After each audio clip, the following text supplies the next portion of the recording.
professeur Ara, le professeur Hanouf, mon ancien camarade de promotion, le professeur Amr Oshtar, qui nous vient de Tizi Ouzou, et bien sûr notre collègue de l'université de Béjaïa, M. Ouchmour. Je vous remercie tous pour vos remarques qui ont été très constructives. Donc vous avez essayé de toucher les points les plus importants. Et je suis entièrement d'accord avec vous. La première des choses, c'est l'aspect économique. Le chercheur doit tenir compte de cet aspect économique. Quelle est la production, quelles sont les régions qui produisent, quelle est notre place au niveau du marché, etc. etc. C'est pour avoir, bien sûr, une idée sur le marché national de ce produit. Est-ce que c'est économique, c'est pas économique, est-ce qu'il est pris en charge, n'est pas pris en charge, etc.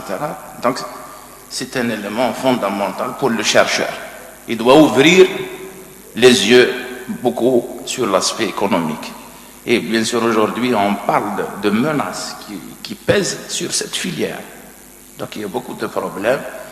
Et je pense que M. Ouchmour, on connaît beaucoup les problèmes sur le terrain quand il s'agit de produits du terroir.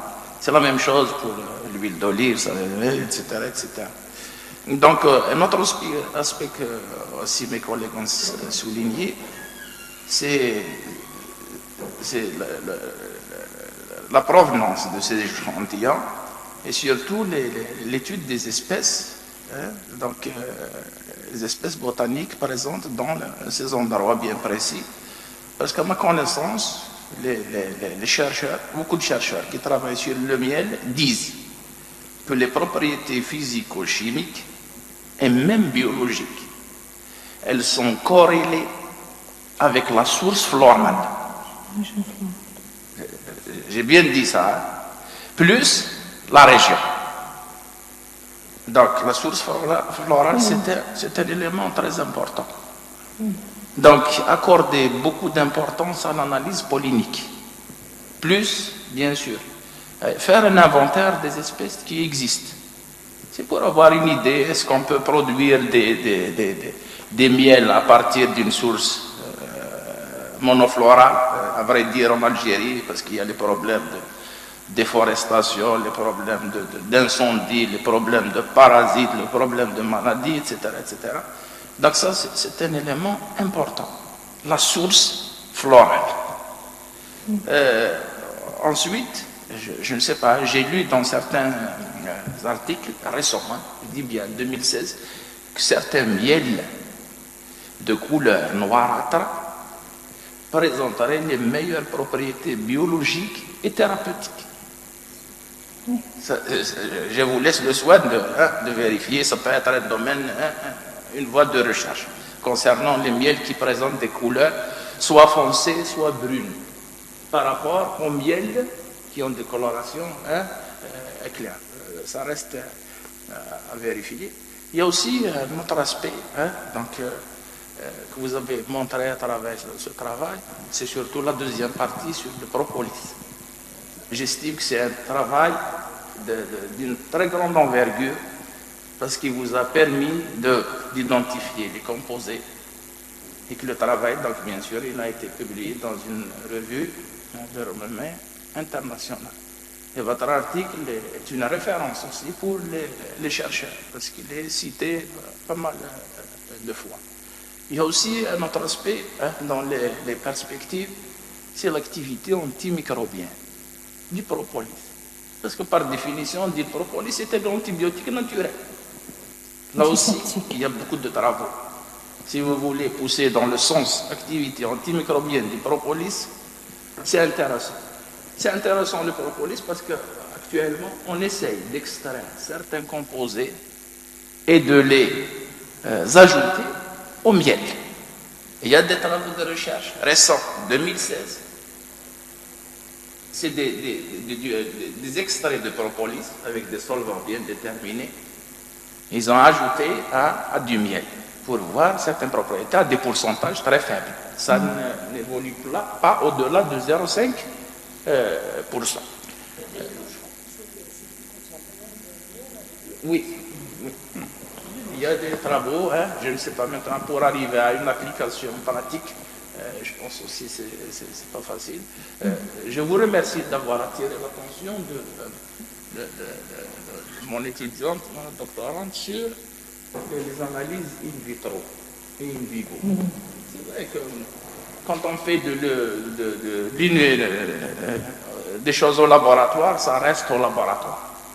La réalité, c'est au niveau des organismes vivants. Donc si on n'en fait pas, on ne passe pas à une étape la plus importante, qui est le vivant.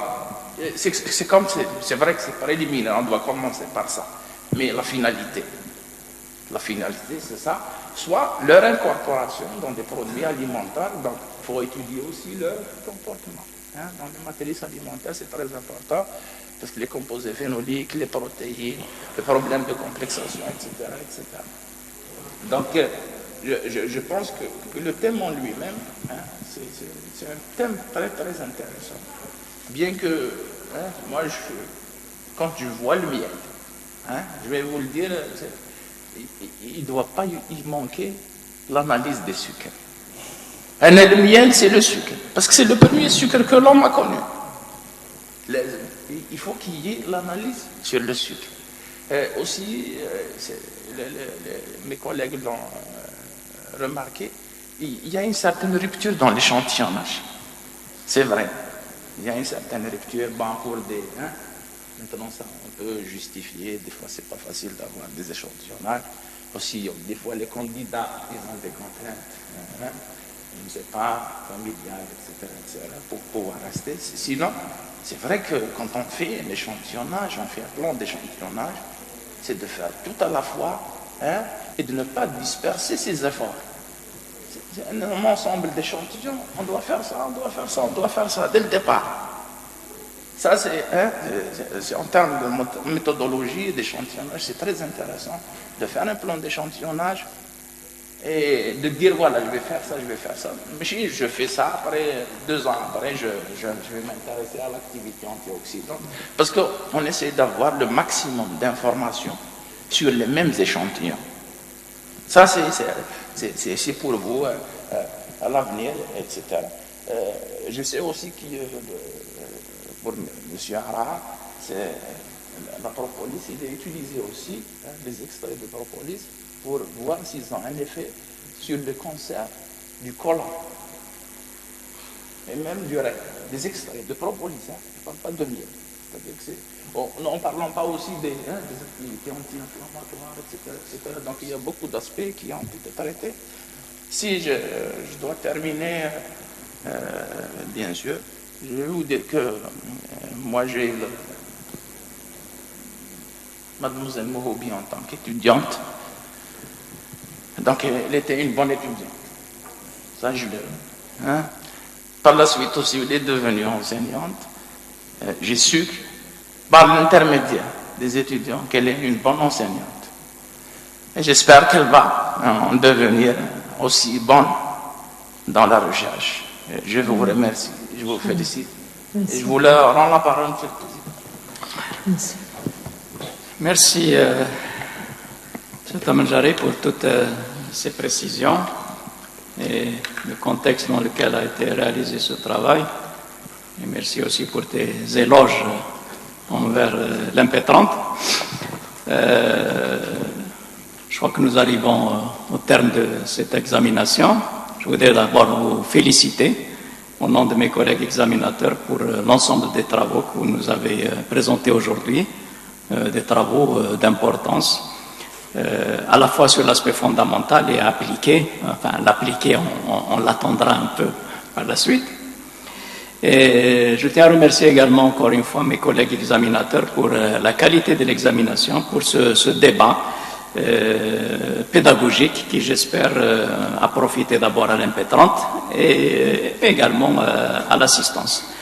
Voilà, sur ce, je crois qu'on va aller délibérer et revenir tout à l'heure pour la proclamation des résultats.